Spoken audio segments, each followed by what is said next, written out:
Now, I would like to request our next speaker, Professor D.C. Sebastian, sir, for his presentation. His topic is the pure unrelated consciousness, A.K. Chatterjee's logical implication of Sākṣī. Sir, please.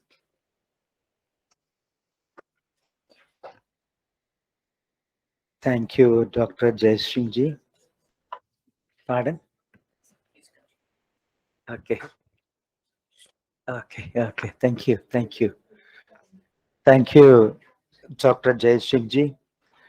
I would like to know how much time I'm getting. Will I get as much as he got, my fellow presenter? There should be justice to me too. Honorable Chair who left us, Professor Prasad, fellow presenters, Professor D.N. Tiwari, Professor Charles Nichols, convener Dr. Jai Singh, head of the department, Professor Anand Mishraji, and मेरे पूज्य गुरुवर professor Abhimanyu Singh ji, professor Vijay Kumar ji, चरण स्पर्श करता हूं दोनों का। और इंडिया में मशहूर दो philosophers are present here, Professor P.R. Bhatt, who was the reason who made IIT Bombay's philosophy group visible in India and elsewhere, and Professor R.C. Pradhan. These two are well-established philosophies today as of now when I stand here. Professor Dilip Kumar Mohanda, we meet many places, and he is the only Indian philosopher available in Kolkata University. Professor Jadashankar ji, Professor Ambigata Sharma ji, and my colleagues in the Department of Philosophy and Religion, Banaras in the University, and research scholars, fellow presenters, and students. I'm immensely grateful to the department and also Professor Anand Mishra ji for inviting me. मान सम्मान के साथ इज्जत के साथ बुलाने से क्यों नहीं आएंगे? Whenever something happens here, and whenever I get an invitation, in Hamesha, even if I have some other program, make it a point to come to BHU, to my mother department, from where I learned philosophy. I'm grateful to all my teachers. 3 of them passed away, Professor A.K.Chatterjee, Professor R.R. Pandey, and Professor K.N. Mishra. These 3 gurus particularly taught me here in this department. And with gratitude to Professor A.K. Chatterjee, I stand here to give an exposition of his Advaitic position. The title of my paper is Pure Unrelated Consciousness, A.K. Chatterjee's Logical Explication of Sākṣī. I have written down my paper, and when the chair tells me to shut up, I will shut up till the time I will read my paper. Professor A.K. Chatterjee, of revered and happy memory, though regarded as a scholar par excellence in Yogacara philosophy in particular, Buddhist thought in general, is also an erudite scholar in Vedantic thought. His second treatise, like the concept of Sākṣī in Advaita Vedanta, types of absolutism, a revisitation, the concept of Maya, modes of being, and the monograph, the book, the concept of Sākṣī in Advaita Vedanta with R.R. Dravid, could be considered his representative works in Vedanta, more specifically that of Advaita Vedanta. In the preface to the monograph, A.K. Chatterjee and Dravid wrote, considering the crucial importance of the basic concept of Sākṣī, it's surprising that its discussion is so scanty and unsystematic in modern exegetical literature on Advaita Vedanta. Hardly any attention is paid to the aura of unclarity surrounding the notion. Even in the classical literature, attention devoted to the elucidation of the concept is not adequate. We collected together the scattered passages in the texts where some attempt at the exegesis has been made, and we discovered that all the discussion is not all plentiful. Sharp distinctions did not emerge. Implications are not fully worked out. It appears that the notion of Sākṣī was so primary in Advaitic epistemology that it was more or less taken for granted, requiring no further investigation. No major debate raged around the concept, with the result that precision was not called forth. Conceptual boundaries were not carefully delineated, and much looseness remains in our interpretation of the notion. A modest attempt is made here to fill the lacuna in our understanding of an ancient tradition. Most important texts were surveyed by us, relevant passages were culled together, and what follows is more or less connected accounts of the material we collected. We did not claim any originality for our account. Our emphasis had been more on coherence of the picture, branching out in the hermeneutical directions. It goes like this. The above passage, which I have read, shows the erudite scholarship of A.K. Chatterjee on Vedantic literature. In their concept of Sākṣī and Advaita Vedanta, A.K. Chatterjee opined, the concept of Sākṣī remains to be much a later elaboration, and not of the Upanishadic seers. For the Upanishadic sages, all their energy was so entirely dedicated to ecstatic contemplation of supreme reality, and they had little time or inclination for mundane business of theorizing. Theorizing on Sākṣī is a philosophical activity of the humans, and it is our domain.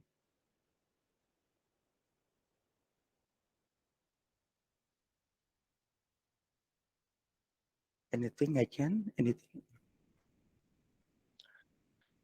The key passage that speaks of Sākṣī in the Upanishads, according to A.K. Chatterjee, is Brihadaranyaka text 3.4.1. Yat Sākṣāt Aparokṣāt Brahma. Here the term does not apply to Sākṣī as such in technical sense, but rather to a non-differentiated principle which can indifferently refer either to Sākṣī or Brahman. The term Sarva Sākṣī, Nitya Sākṣī occur in the texts, but it is very difficult to relate any specific reference to these terms, as they could mean Brahman, Sākṣī in the technical sense, or even Ishvara. In the Siddhanta Bindhu, as we know, Siddhanta Bindhu is Madhusūdana Saraswati's a commentary on the Shloki of Shankaracharya. Certain Upanishadic texts are adduced as proofs for existence of Sākṣī. But Chatterjee says, but in none of them does the term Sākṣī occur, as proof might be about Brahman itself. Advaita, according to A.K. Chatterjee, is a theory of non-dualism rather than of monism. Identity is not so much asserted. This is very important when people speak of identity. Wherever I go in India today, seminars and places, I listen from the Indian philosophy speakers, the notion of identity is asserted. And A.K. Chatterjee says, identity is not asserted, as difference is annulled. Difference is annulled. Logically, identity remains the primary implications of propositions, cannot there itself be expressed through propositions. This negative approach is the characteristic difference between monistic Vedanta of Shankara, and the transformation by Shankara into non-dualistic absolutism, unquote. According to A.K. Chatterjee, every proposition is an assertion of identity, marked by apparent distinctions that appear on the surface, but fail to distort the basic identity.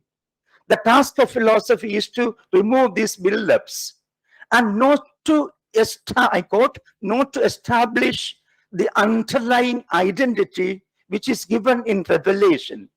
Philosophy is asymptotic to reality. You know, it's a beautiful concept which A.K. Chatterjee over and over emphasizes. What is this asymptotic? This is a mathematical concept. Asymptotic is that concept which, you know, if there is a curve, you can reach a line there, but that line can never go beyond the curve. It means it will never go beyond. It is like the Professor Pradhan is one of the leading Wittgensteinian scholars and Advaita scholars in India today. If you remember, if Professor Pradhan's understanding, I remember, the ladder is used. Once you reach the place, kick off the ladder, Wittgensteinian paradigm. And if you come to Kalama Sutta of Sutta Nipad, Buddha says, you make use of my teaching as a boat, but cross the river, then discard the boat. Don't carry it. So this is something like the philosophical investigations of Indians, Wittgensteinians, Buddhists, all had this one. Make use of it, but philosophy will never help you to go beyond. It will take you to the place. Then it is your enterprise altogether. And, you know, philosophy is asymptotic, Professor Chatterjee writes, to reality. It leads up to it, but then the goal reached itself falls away. Philosophy is sort of a cosmic lectioner, unquote. My next part is an answer to Professor Vishwanath Mishra, who gave the first exposition today. And Professor Pradhan had something to speak about the becoming aspect of it.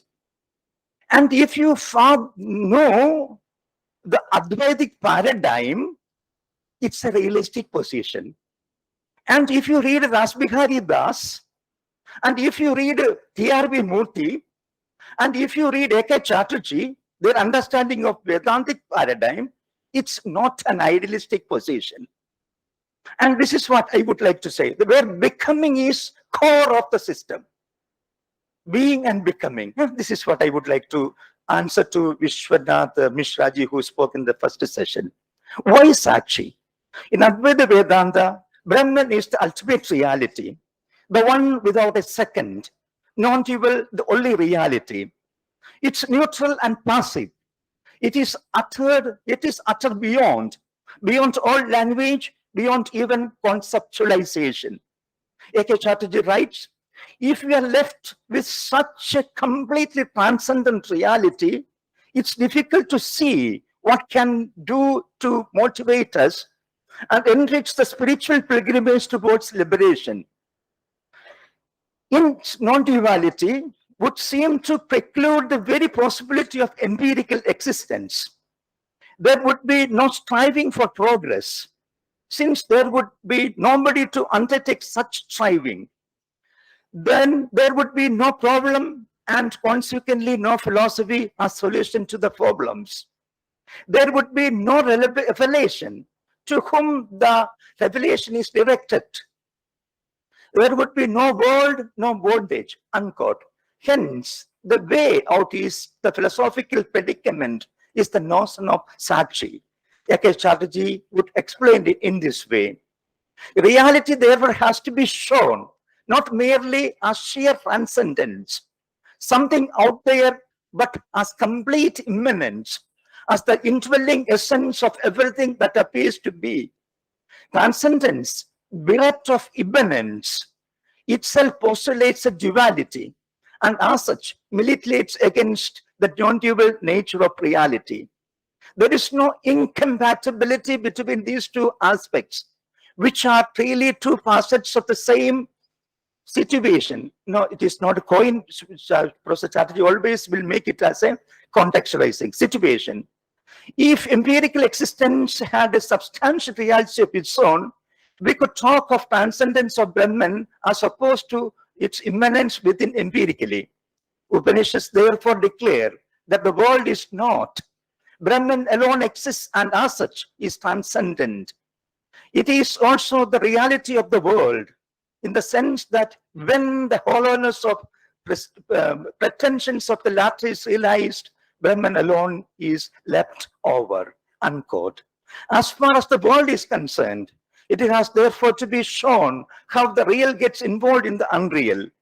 The involvement of the real in the unreal takes two complementary directions, giving rise to two different but related approaches to the absolute. Being in the world is being a subject confronted with objects. They appear as two different sorts of entities, but are essentially one and the same. And this paragraph, which I read, is very important to understand the notion of Sākṣī in A.K.Chatterjee. A.K.Chatterjee holds that Advaita is a realistic system. He says, I quote, nothing has done more harm to Advaita as giving it an idealistic and subjective twist. Advaita Vedanta is a subtly realistic metaphysics. The subject of the knower is never claimed to be the sole reality. The object known is equally real in its own right. What saves the theory from naive realism is the doctrine that neither term in the knowledge situation enjoys an intrinsic reality of its own, unquote. Subject and object are ascriptions, appearance of the same reality. Brahman is not more of a subject than an object. Both are equally unreal, but based equally on the same ground, Brahman as the reality to be known and Atman as the knower conjoin the final analysis. Here, there is a twofold examination that is taking place. First, the unearthing ground of the world phenomena, which is the known, Brahman, not the Brahman. The second, the searching into the depths of the subject, the knowing self.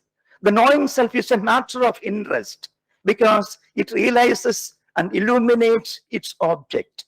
According to A.K.Chatterjee, the Advaitin, in her attempt to reach the core of knowing, reaches the notion of a Sākṣī, the witness self. And this is the Sākṣī, that which stands behind everything that is known, which shines forth in its own light, which never goes out, which is in itself, not in relation to something else, which reveals eternally and without break, which remains awake when everything goes to sleep. This Sākṣī is the ground of the notion of I, the reality to which the last is ascribed. A.K.Chatterjee would say that it is the basic epistemological principle of Advaita Vedanta. And Sākṣī is not a metaphysical construct, it is an epistemological principle in Advaita Vedanta. That's what A.K.Chatterjee would say. Now,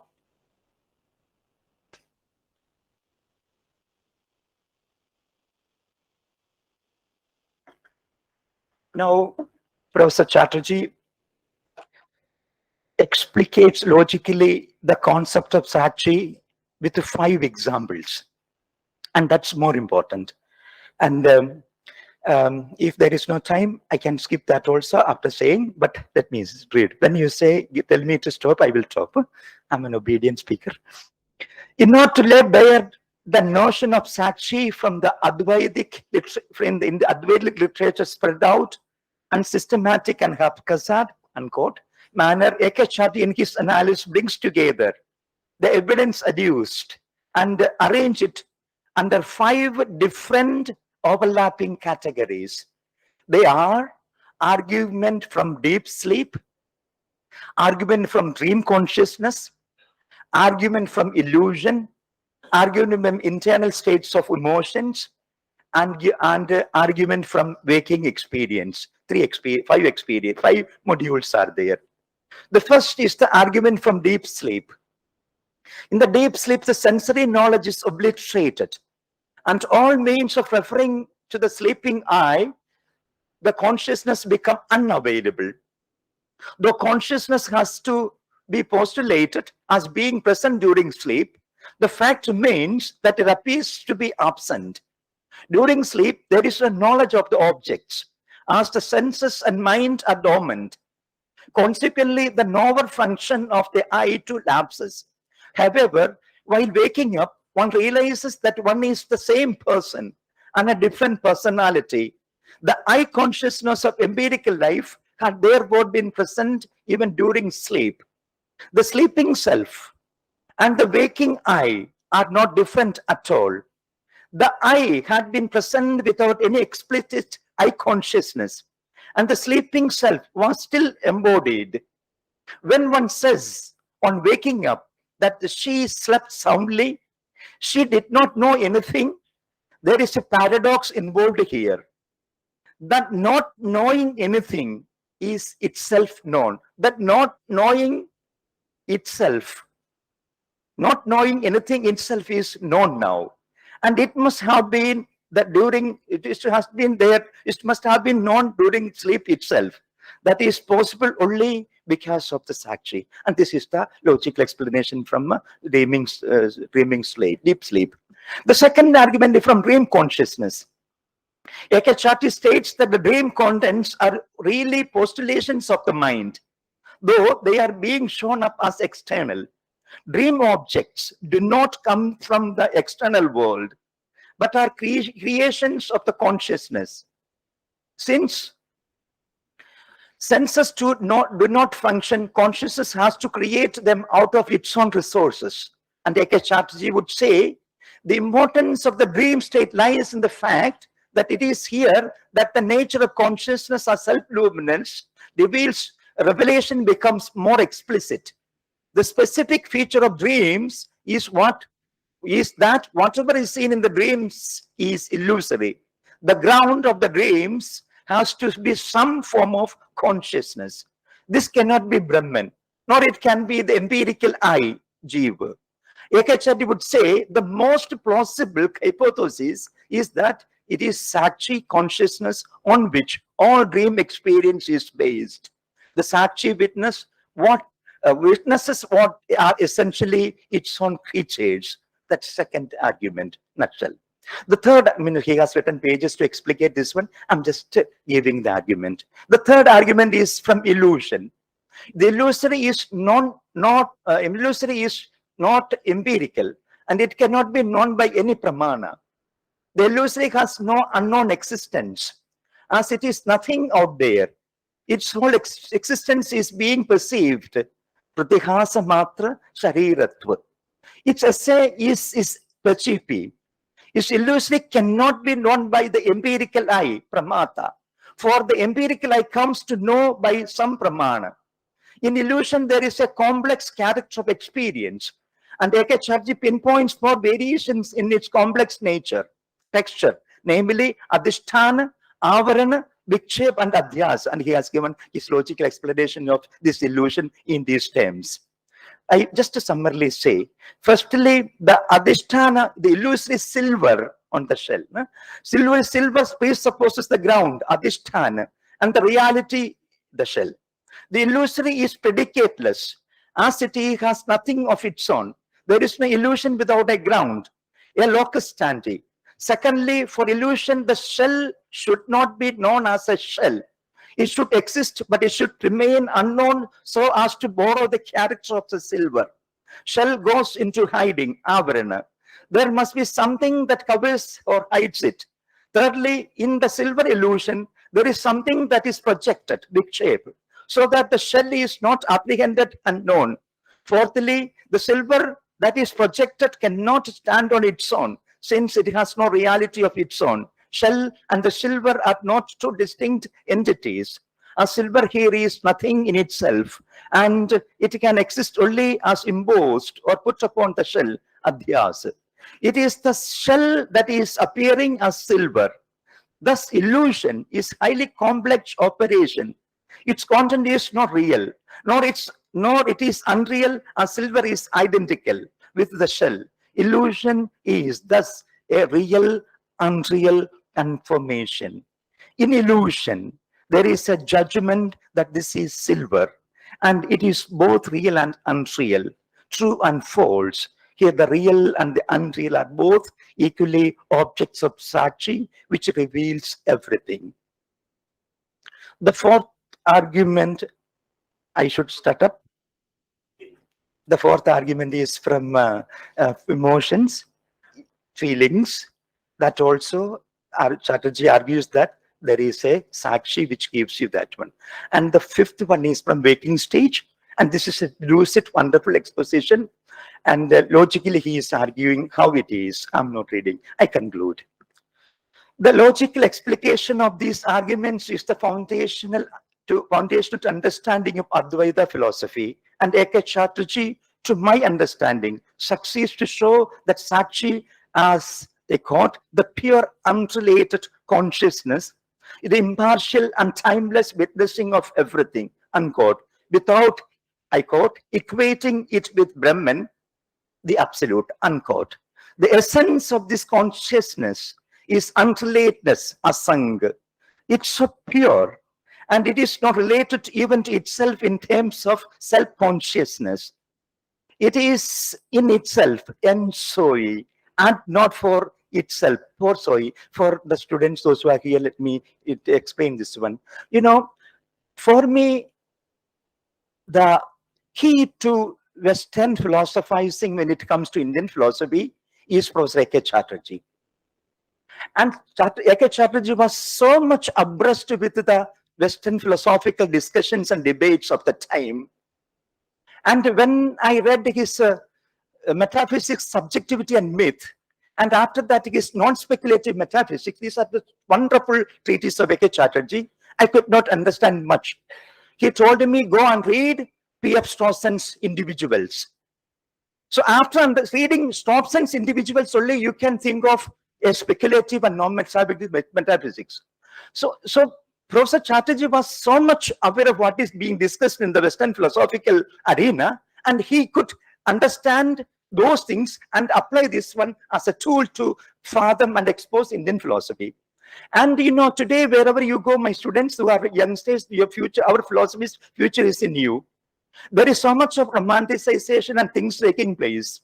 But don't ever allow yourself to be bereft of in Western philosophizing.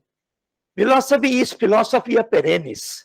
There is no Indian, Western, European, African philosophy. Philosophy is philosophy. Whether you philosophize on the bank of Ganga or Nile or Euphrates Tigris, philosophizing is philosophia perennis. K.C. Bhattacharya, T.R.B. Murthy, A.K.Chatterjee, you name anybody who, for that matter, who has done Indian philosophy and philosophy, they knew philosophy in toto. So please, when we speak of Indian philosophizing, please don't divorce yourself from philosophizing. Professor R.C. Pradhan is an example of that one. He is an exponent of Western analytic tradition. Now the way his homecoming is in Advaitic understanding. Professor P.R. Bhatt, an analytic thinker, but his analysis of Indian philosophy is a replica and examination of that one. Please study philosophy in toto. And when it comes to ensoi, this is from Being and Nothingness of Sartre. You know, yatra ensoi, yatra porsei, being for itself, in itself and being for itself. And you know, this is what, if you remember, okay, I'm giving that. Sākṣī does not make any distinction between reality and unreality. Both are equally presented to it. It witnesses them and it's equal indifference. Sākṣī is not Brahman. That is, it is utter beyond or turiya. A.K.Chatterjee makes it, I'm just concluding, it makes a difference between Sākṣyatva and Sākṣitva. Sākṣya and Sākṣī. Sākṣī is only a relation to Sākṣyas, the objects to be witnessed. In witnessing Sākṣitva, it is not, however, intrinsic to it. Right knowledge dispels Sākṣyatva, Sākṣya, and consequent Sākṣitva. It must also be mentioned here that there is a relation between Sākṣī and Jiva. Sākṣī is the transcendental self, and Jiva is the empirical ego consciousness, which is the pramada. They are not really two independent cells, but Sākṣī is the ground which underlies the Jiva illusion.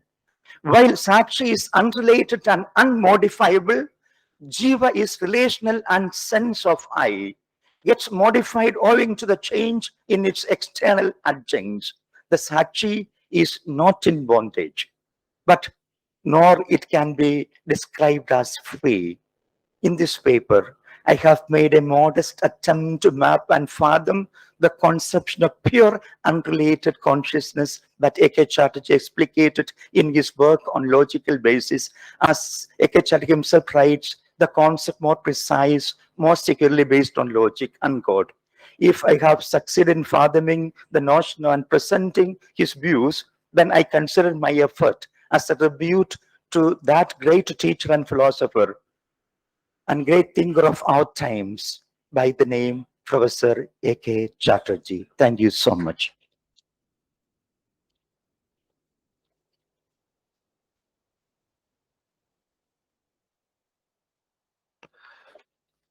Thank you, Professor Sebastian, sir, for your brainstorming presentation.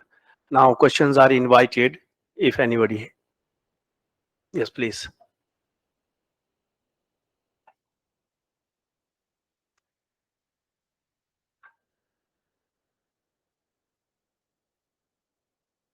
At first, thank you so much, sir, for your thought-provoking paper. In your paper, some parts you discuss about the creation of consciousness as well as the function of consciousness. In that discussion, I have little doubt about to identify someone who stand in between the creation of consciousness as well as the function of consciousness tool, which makes the distinction between both. And so what is the ontological identity of that? Thank you so much. Ontological identity of Sākṣī. That's what you wanted to know? Yes. See, may I know your name, please? Banaras. And this Banaras. university, this department. Sākṣī is not a metaphysical construct at all. First, we have to know it as an epistemic process. Okay.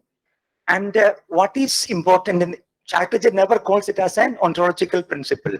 It's an epistemological paradigm for him to know things. So when you say what is the ontological basis of that one, ipso facto, as Chatterjee will say, it is stultifying, self-destroying and foolishing itself.